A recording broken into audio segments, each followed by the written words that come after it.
Charting the Course, your guide to Southwest Florida living, real estate, and life on the water.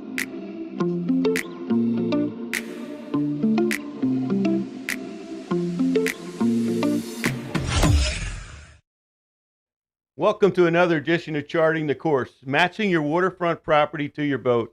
I'm your host, Captain Mike Ludwig, Waterways in Paradise. My guest today is Chris Judd, Naples Boat Mart. Chris, welcome. Thank you, Michael. It's really great to have you back again. For the viewers that don't know us or haven't been around us, I've been here for 18 years, but 18 years ago, I bought my first boat from Chris when I came here. So from there, our relationship just continued to flourish. We've always got along well. Chris, how many years have you been in this business? 33 this year. 33 years. Okay, so that's 51. But so between us, you're 26 and I'm 25 years old. But we got a lot of great experience to show to help them out with today. Okay, because the whole idea we're doing this is to bring value. Okay, and the whole idea is to match your waterfront property to your boat. And there's a lot of information that we're going to go through, especially from the MLS side or the real estate side, that is just not in the MLS. Because if you're buying the boat, you want to make sure it fits your lifestyle, but more importantly, you want to make sure it fits the property you're at, and that can be sometimes challenging. For example, on a single family home, when you purchase that home, you got so much water frontage, and maybe you're only starting out with one boat, but how many boats can you have there? Because it's not unusual, as you know, down here in Southwest Florida, have more than one boat, a larger one and a smaller one. And then some of your states can even have multiple lifts and along with a floating dock. So we got to pay attention to this. But what people don't take into consideration is the fact that when they're purchasing that property, or they're looking at a pre-existing property, I should say, is what's the pound of that lift, compared to, the size boat they're looking for. And during a low tide, will they be able to get that boat off the lift? Okay. Take that another step farther. In a low tide situation, will they be able to navigate out safely to open water, or must they wait for the tide to come up? And are the bridges involved? Is it water direct where there's no bridges, or is it water indirect where they have bridges? And I think there's a lot of information there that people just don't have access to. And we're going to help them, come together with that today. Same with condos and villas and out there. A lot of condos have the same, issues. For example, in a condo or a villa, is it water direct? Is it water indirect? Bridge height and that. And something that always pops up, do they have a boat slip for every owner? That's also, they don't always take that into account. And the other thing they don't always take into account before they come to see you is a lot of times they have restrictions on boat length. They can only go up to a certain size. So they have to take all these things, into account. So moving forward, Chris, I know that today, before we get into, really, the boats and the models that are very popular and everything, I think it's only fair I read a disclaimer to the audience so that everybody realizes that we're here to give value. So today's webinar is a reference guide. We'll review some of the more popular boat sizes and models in the marketplace.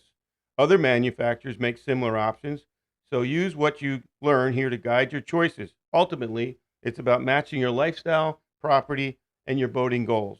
And Chris, before we dive into these boats, I know you just came back from the, Fort Miami, I should say, the big boat show out there and different things. And I know you've been obviously in the business a long time.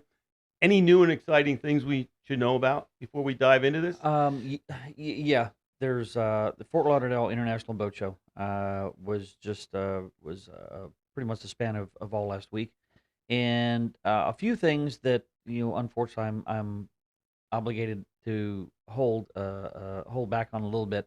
Couple of things that are happening right now is there are some things that the technology is being, I'm going to say, just revised, or there's some changes coming a little that are not huge, what I would say, but they are definitely just kind of improvising and building on what's already in place. So the technology is only getting better, and that's been the case for my entire 33 years of being in this business. Coincidentally, Mike and I were just talking about this earlier, and we were kind of prepping for this discussion, and I didn't have a whole lot to share aside from what I just said.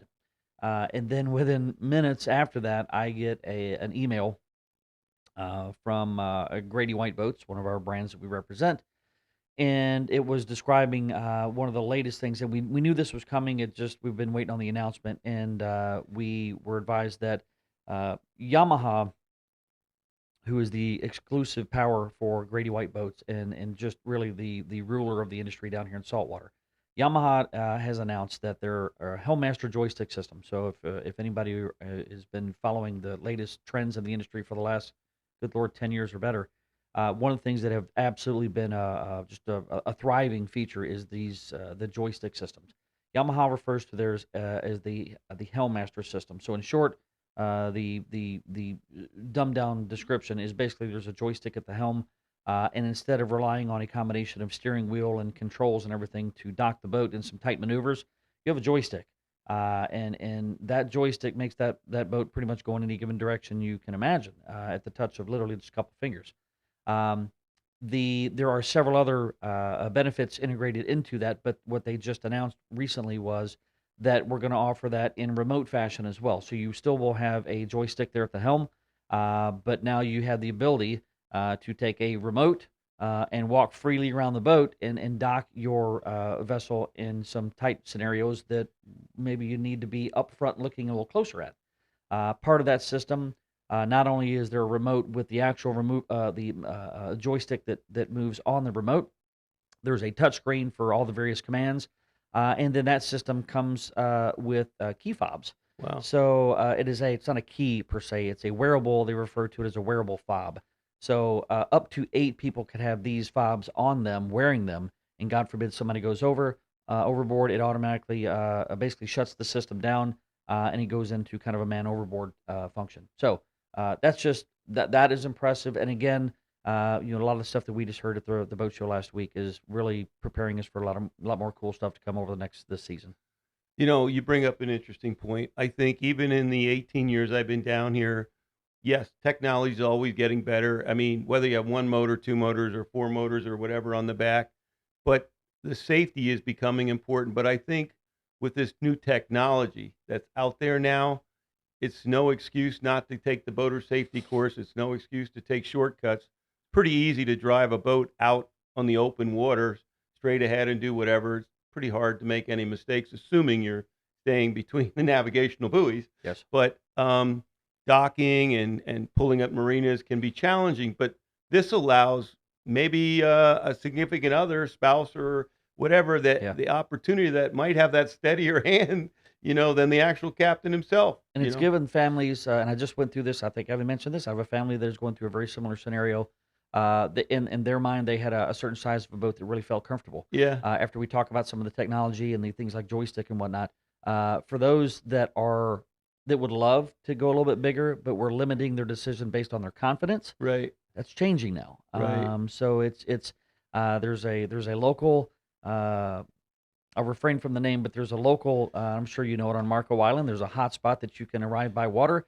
That is probably one of the most challenging areas on Marco Island to come into, and there's a combination of high, strong currents and high winds, and all of the random boats maybe coming a little bit closer to dockage than they should. So you got the wake and everything. Yeah. And then the icing on the cake is probably somewhere between 50 to 100 people sitting at a tiki bar with a drink in hand just for the entertainment value, hoping you're going to stab into another boat. Yeah. So this is the kind of technology that really kind of prevents that.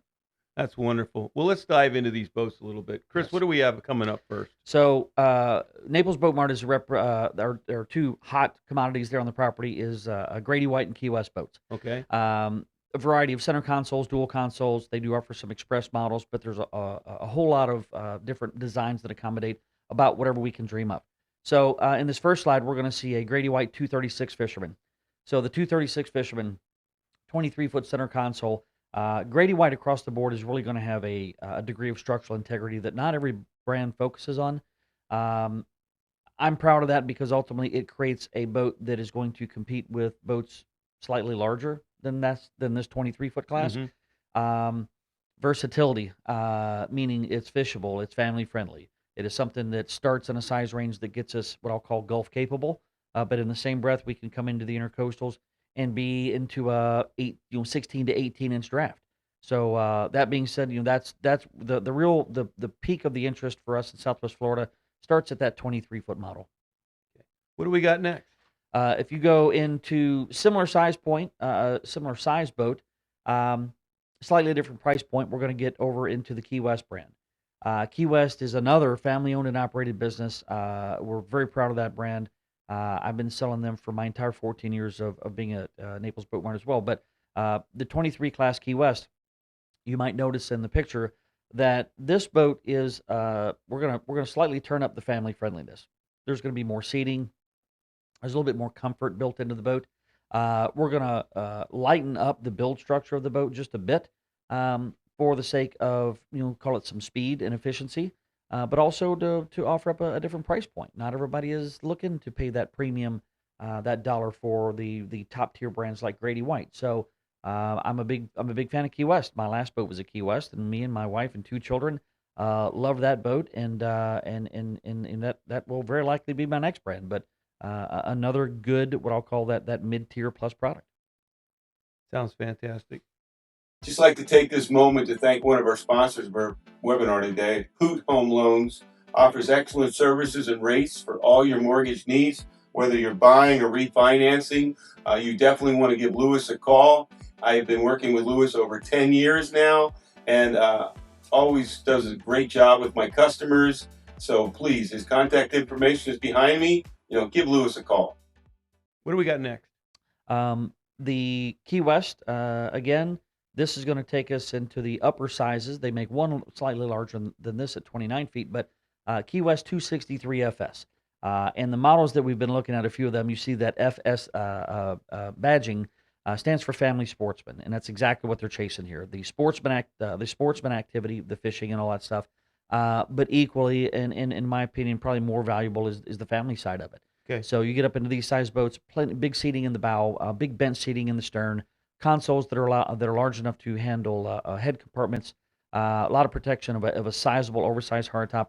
But when we get to the 26 class, now we're going to get into a twin-powered boat. Right. And at this point, when you get into two motors, you can obviously go with the Hellmaster type. That's where we start to see the interest in the joystick systems. Right. Okay. All right. Very good. What do you got next? We're going to jump back into the Grady White badging here for a second. So we just walked away from a Key West 263 FS. So again, a very family-friendly boat. The versatility is really impressive for that. If we are going to step up the offshore interest a bit and spend a little bit more time in more than, say, a couple miles offshore, then the Gulf is it's uncomfortable. And not everybody looks at it that way because they think, well, it's on average, it's maybe only a 3-foot chop out there. But it's a very tight-knit chop. I refer to it as a washing machine kind of condition. So you can't always make light of the Gulf. So that's where Grady White starts to shine. The Grady Whites will typically be a little bit wider than most of the brands that they're competing against.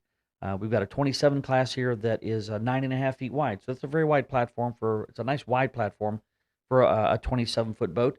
But then also the structural integrity, the gauge actually of that hull. If you looked at a cross section of the Grady White compared to a lot of brands, and you actually looked at the thickness of that hull, it is impressive, which is why they are typically heavier. They typically have a higher horsepower rating.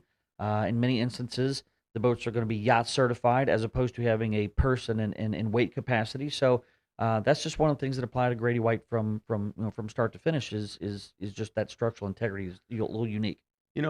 One thing I think is a good place to pause right here is, especially for the new home buyer, okay, is a lot of times if they're looking at a pre-existing home or they're looking to put an offer in and they like the home, but they might want to go with a different boat size, a larger, at what pound lift does a boat like this need? Where do we, normally, would you agree that 10,000 pound boat lift is kind of the standard, behind a lot of homes, but it's not necessarily heavy enough? I would say maybe kind of on the threshold of being kind of the starting point. Yeah. So the rule of thumb is the dock vendors out there want to see comfortably about a 10% surplus. Okay. So if I have a boat that weighs 10,000 pounds, then I'm going to say obviously minimum of 11,000 pound lift or better. Right. 10,000 pounds. This boat is an example, a 271 Grady. Again, considering that this boat is a little heavier than most in its class, we're going to creep, at or maybe just north of about a 9,000 pound boat. So in Okay. that application, the 10% surplus of putting us right around the 10,000 pound range is okay. You get much beyond this. We're going to have, I've got 33-foot models out there, 33, 34-foot models out there.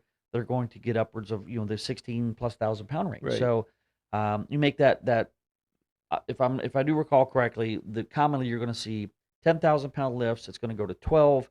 The next common jump is 16, Yeah. and then the next common jump beyond that is 20,000 pounds. So that probably represents 90+% of the boats you're going to see out there. And I think it's important that our audience understands that when they're thinking about a boat, that they kind of have an idea, when they're out there looking at property, what pound, lift it really is, just to kind of figure things out. Yeah. And then I think one thing that continues to get overlooked is the water depth right there at the dock, so that when they lower that boat into the water on a low tide or a negative tide, can they get off or must they wait a few minutes?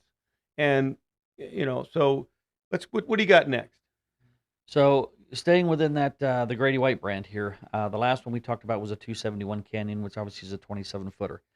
There are plenty of models in between, but then we're going to go up a substantial amount. We're going to go to what's called a 386 Canyon. Side note, the largest center console that Grady White builds is called a 456 Canyon, so 45 feet. But based on its size, the 386 will be quite a bit more popular.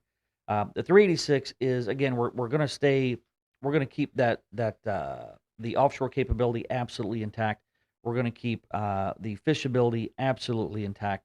But once you get into the 38 class, if you step down inside that console, and do yourself a favor, get on Grady White's website and look at some of these. But when you look at the website and look at the page dedicated towards this one specifically, you start looking into some pictures, and you're going to see what I would describe as a small Fifth Avenue condo down below. It is not just a center console, far from it. The appointments and the amenities that are in the console of a 386 Canyon, and obviously even going up to the 456, it is a very, very overnightable center console. So if you really want to make those really heavy, long distance runs offshore for fishing, for some deep drops, or you join us on some of our events. We have a variety of events throughout the course of the year that take us down north of us and south of us, down through the Keys. Multiple night and day stays at various destinations and resorts. That is a boat that you could actually stay on your own boat. Not many people do these days. Most everybody comes in the resort and enjoys some time on dry land with us. But it's just again, it's just the versatility of Grady White is very, very impressive. Okay, so last slide we talked about lift capacity. Mm-hmm. Now let's switch it up and let's go to clearance. What's the average height in these boats? Yeah. Because we have bridges around here, so where are we at with the height in these And boats? you are more informed on this likely than I am, but I think if I'm not mistaken, Marco Island rule of thumb is, I think that one of the lower bridges is like 10 feet. Yeah. So everything that we've spoken of, until we start adding radar, some other options to these hardtops, which would start to really add a lot. The 386 is really going to be kind of probably, it's going to demand a little bit more than that 10-foot range, but we're not far off.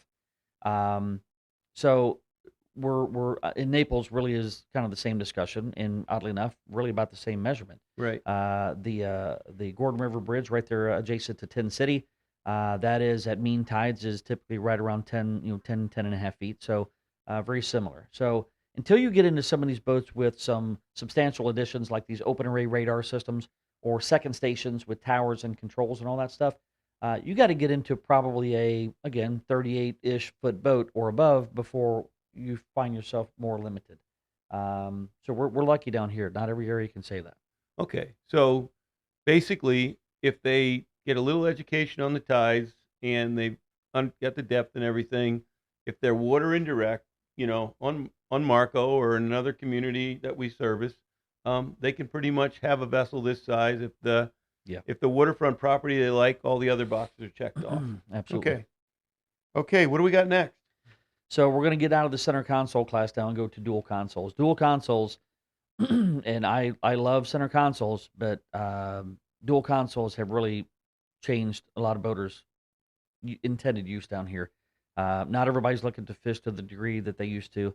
They like the boat's ability to run like a center console, to handle Gulf water, to do a lot of the things when it comes to the ride of some of the larger center consoles, but they want some comfort. So it's kind of fits well into this discussion. It's like building a house. You got a floor plan. So you have Grady White, like many brands, will have a hull that they will utilize for various different designs. So I can have a 27 or 28 foot hull, and then I can choose a dual console. I can choose a center console. In some variations, I can choose what they call it, express or walk around with a small cabin.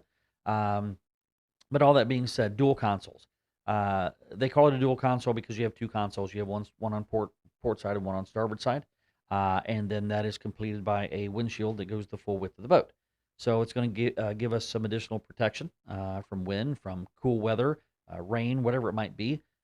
There will typically be you're going to reach a certain size of the dual console where the windshield goes all the way up to the hardtop. So then you have the utmost in protection. In the, call it mid, say 30 feet and under models, you're going to see a lot of them have removable isinglass. Mm-hmm. So there's portions of the year where we can maintain maximum airflow, and you've got that convertible top kind of feeling. And then you still have a removable isinglass set. So that's what the 285 Freedom is. 285 Freedom is a 28-foot dual console, obviously twin power. A lot of seating. You've got an open bow up there with plenty of seating in the forward area. You've got some convertible bench seating across the stern. You have these two powered lounges that extend out to give two people the ability to be in kind of rear facing in like a chase lounge. Right. You've got an extendable shade that comes off of the stern of the boat. You have some removable bow shades we can add. So if you have an instance where, I don't care if it's two of you or 10 of you, if you go out for an event, 4th of July is always one that I share a lot. But the dual console has plenty of seating. It's just a very comfortable platform. We're still going to keep all the fishability there, rod holders, live well washdowns, all that miscellaneous stuff. But ultimately, we're going to put a heck of a lot more seating to keep it comfortable. Sounds good. I would like to take a moment and pause from our webinar and thank one of our sponsors today, Serenity Title. They just do an amazing job. As a realtor, I'm supposed to give out multiple title companies, and I do. But at the end of the day, I just have to put Serenity Title at the top. Lynette Ferris does an excellent job, her and her team. It doesn't matter if you're in town for the closing or anywhere in the world, she will get it done. She is the best of the best. I recommend coming into her office here on the 5th floor of downtown Naples. It's just a beautiful view and really enjoy the experience. So when you're talking about titles, closing companies, you think Serenity Title. What do we got next? Staying in that dual console, one more. This just shows just how successful that dual console class has become. It's called a 415. Grady White makes a 41-foot dual console. It is a super wide beam. There is what you can't see from that image is just how much space is also below deck. So you'll still have all the space up in the bow. You'll still have a very well engineered cockpit space where you can have everybody inside that cockpit with full tempered safety glass windshield forward wrapping around you, a large a removable or actually a sliding moonroof or sunroof in the hardtop as well. Extendable shade. There's just a lot of stuff that really kind of takes that degree of comfort to a unique level. I got to admit, just the past month, I was on that boat. You blessed my whole team on that boat. Yeah, that was fun. And that is such a sweet ride. And then we even did it from a water direct, luxury property. And we went under the largest bridge there on Marco Island there at the Esplanade. And got under there just fine. All those bells and whistles, and boy, it's a head turner. I mean, it's a sexy boat. Turner. There's the saltwater integrity, the overall build quality, everything is great. But I mean, just to see the boat, it's sexy. It is. It was a wow factor. Yeah. What do we got next? So, excuse me. Now we're going to step outside of the dual console class and the bays and the hybrid. So. The first model we're going to look at there, another one of our Key West models. That just coincidentally is called a 250 Bay Reef. They make a few models smaller than that, but that's just an example of what I'll call a more technical backwater boat. Those that really are have a fever for the intercoastal and backwater fishing. This is the model that starts to shine. You're going to see a lot of elevated fishable deck space. You're going to have that in the bow. You're going to have it on the stern. We're going to have obviously all the appointments on board that accommodate fishing, and the live well and washdowns and rod holders. You're going to have 2 large boxes in the bow of that boat that are lockable rod boxes, so we can keep all the gear secured on board and not have to unload the boat every time.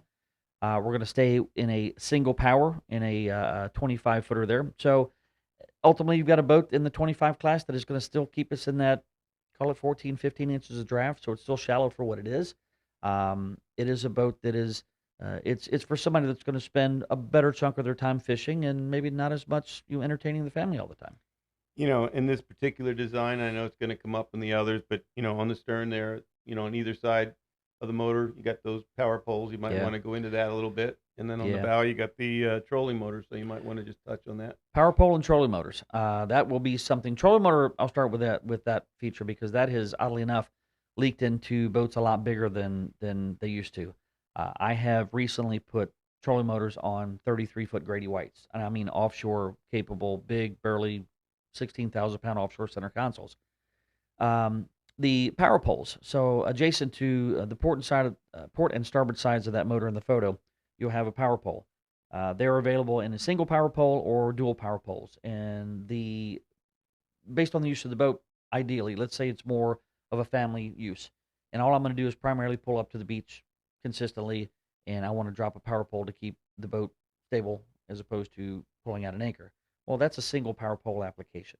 For the fishing side, if I'm going to go out and if I want to fish the mangroves, if I want to fish shorelines, whatever, and I want to get that bow positioned in a form where I am standing up off the bow of the boat and casting into a specific location, then the dual power poles tend to thrive because the dual power poles keep the boat from spinning. So that's not a necessity for everybody, but it's a benefit if that's the way you're using the boat. And I think one other thing to add to that, when you talked about the trolling motor off especially the larger boats. Yeah. I remember, for 18 years ago going out on, matter of fact, my good friend had a 33-foot Grady White center console. Mm-hmm. And, back then we didn't have the trolling motors for the larger boats. And then you had to, if you weren't drifting, you had to anchor. And, that's a whole other animal, learning how to anchor out there with the set and drift and then keep it so you can get to the fish. Yep. Now with those trolling motors, you don't have to anchor, and No. it keeps you in place, and it just makes life a whole lot easier. This with that the trolling motor feature, and I'm using this as an example. Minn Kota's iPilot system Yeah. has what they call the spot lock. Yep. So it gives you the ability, courtesy of internal GPS, it'll give you the ability, courtesy of remote, to wherever you're at to actually lock the boat in position. And you don't typically get that on the joystick systems for single power. Right. If I have a twin powered boat with the joystick systems we were talking about earlier, then that's a feature that you get. Right. They call it the set point or the stay point feature. But if we have a single outboard, we really need that trolling motor with spot lock to get it to do the same thing. Yeah. Sounds good. What do we got next? So if we take, I'm gonna that Bay hybrid designation that I put on there.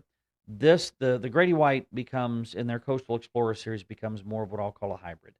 And the hybrid is a mixture of somewhere landing between a true center console and a bay boat. So we're going to try to capture as much of the shallow water operation as possible. The fishability, which is all there. But thanks to Grady White's hull design, we're going to now step up a bit of the boat's capability. So if we do want to go out into some Gulf conditions, and it's a little bumpy out there, then the hybrid class is going to do that better. This boat specifically is called a 251 Coastal Explorer. They make a 231, a 251, a 281, which you'll see in a moment. And then, speaking of new technology, I was told, and we don't have a whole lot to share just yet, but likely in Miami, we're going to have in excess of a 30-foot version of this boat, just purely based on its popularity. So, but what you don't see in that picture, and again, if you have a moment, get on the Grady White website, and you'll see the link to this model. And what you don't see in this picture, there are a variety of, you have electric backrests, power actuated backrests in the bow. So at the touch of a button, those backrests fiberglass backrests do come up and give somebody some forward facing seating. There is an insert for a sun lounge across the bow. There is a cockpit table. There's a number of things that we can absolutely turn this into a party boat for the day if we want. So it's a very popular design for us here in Southwest Florida. And what do we have next? So here's where, and I'm sorry that I provided such a picture that doesn't give it all away, but the 281 Coastal Explorer. Take everything I just described in the 251 Coastal Explorer class, sprinkle in quite a bit more Gulf capability. Um, from that picture, one thing it will illustrate is it is a taller, more aggressive bow. There's a lot more flare, what we call a Carolina flare, integrated into the bow. We still have a very aggressive hull design that can accommodate the choppier waters. But as we progress back towards the stern of the boat, part of that Grady White CV2 hull design, a lot of that aggressive dead rise kind of disappears and becomes a lesser degree flatter stern, which gets us that shallow operation. A lot of similarities with regard to the people friendliness topside, the seating, the comfort, the extended shade to give us the coverage. But one thing that you'll see in that picture from that port side angle is you're going to see a cockpit door. On the port side, back closer to the stern, you've got a door as opposed to a door that swings open and hinges in a just a kind of an inside out form. This deploys at the touch of a button. This deploys into what I'll call more of a platform. It drops down into place.